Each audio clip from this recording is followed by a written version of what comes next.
விழுப்புரம் மாவட்டம் திண்டிவனம் அரசு மருத்துவமனை சாலை முருங்கப்பாக்கம் சிவசக்தி நகர் பகுதியில் நேற்று காலை நிகழ்ந்த பரபரப்பான குழந்தை கடத்தல் முயற்சி சம்பவத்தில் புதிய தகவல்கள் வெளியாகியுள்ளன.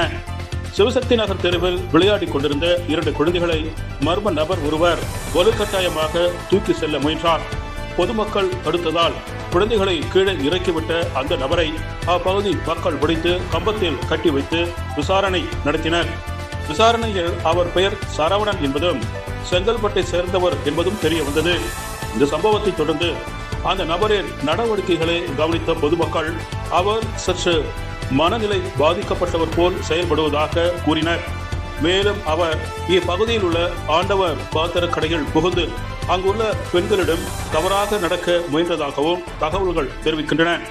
தொடர்ச்சியாக இத்தகைய செயல்களில் ஈடுபட்டு வரும் அந்த நபரை வெறும் காவல் நிலையத்தில் ஒப்படைப்பதோடு நிறுத்திக் கொள்ளாமல் தகுந்த மனநல காப்பகத்தில் சேர்த்து மனநல சிகிச்சை அளிக்க நடவடிக்கை எடுக்க வேண்டும் என்று சமூக ஆர்வலர்களும் அப்பகுதி மக்களும் கோரிக்கை விடுத்துள்ளனர். தொடர்ந்து பொதுமக்கள் அந்த நபரை போலீசாரிடம் ஒப்படைத்தனர். போலீசார் இது குறித்து விசாரணை மேற்கொண்டு வருகின்றனர். பொது இடங்களில் நடமாடும் இத்தகைய நபர்களால் பெண்களுக்கு ஏற்படும் பாதுகாப்பு அச்சுறுத்தல் குறித்து பொதுமக்கள் மிகுந்த கவலை அடைந்துள்ளனர்.